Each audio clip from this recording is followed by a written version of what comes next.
Beaucoup de personnes s'intéressent aux settings sans vraiment comprendre comment ça fonctionne aujourd'hui. Je vais vous expliquer en quelques secondes comment ça fonctionne, pourquoi c'est très intéressant de l'appliquer pour la génération de leads dans votre business si vous êtes prestataire de service B2B. Le setting, c'est en fait créer des conversations assez naturelles avec des personnes qui sont intéressées par votre business. La réalité, c'est que c'est très lié à la création de contenu. Je vais vous montrer aujourd'hui deux types de contenus que j'ai créés sur mon LinkedIn et ceux qui m'ont apporté du business et ceux qui ne m'en ont pas apporté. C'est la première chose qu'il faut comprendre. Alors, par exemple, je vais vous montrer ce contenu-là. Voilà, par exemple, ce contenu-là qui a fait pratiquement 12 000 impressions, et bien ce contenu aujourd'hui m'a généré 0 lead. Pourquoi? Parce que dans ce contenu, c'est un contenu que moi j'appelle haut de funnel, top funnel, c'est-à-dire un contenu qui va intéresser le grand public, mais qui ne va pas vraiment expliquer au marché ce que vous résolvez, votre expertise, votre proposition de valeur. Donc ce contenu, tout le monde est assez excité par l'IA aujourd'hui, donc il a fait de l'impression parce que on montre des images, c'est créatif et c'est de l'IA. Donc ce n'est pas vraiment mes leads à moi qui l'ont consommé, et surtout ça n'explique pas ce que je fais, donc ça ne les a pas vraiment intéressés.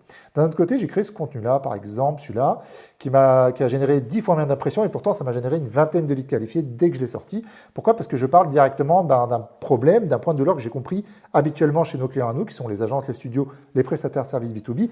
Eh bien, ils ont souvent des plannings en dents de scie. Je le sais, j'ai créé un contenu autour de ça, évidemment, ça crée beaucoup d'intérêt. Ensuite, sur quoi on va devoir se focus? Eh bien, en réalité, qu'est-ce qu'on doit surveiller? Ce sont les vues de profil ici.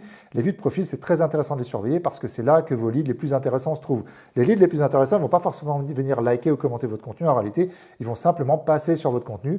Et l'objectif, c'est quoi? C'est de les pousser à passer à l'action en démarrant des conversations avec eux directement, en les ajoutant sur LinkedIn, en démarrant des conversations. Je vous garantis que si vous faites ce type de contenu et que vous prenez le temps chaque jour de vérifier qui consulte votre profil et de les pousser à passer à l'action, leur envoyer un message, ça va vraiment générer beaucoup de leads dans votre business.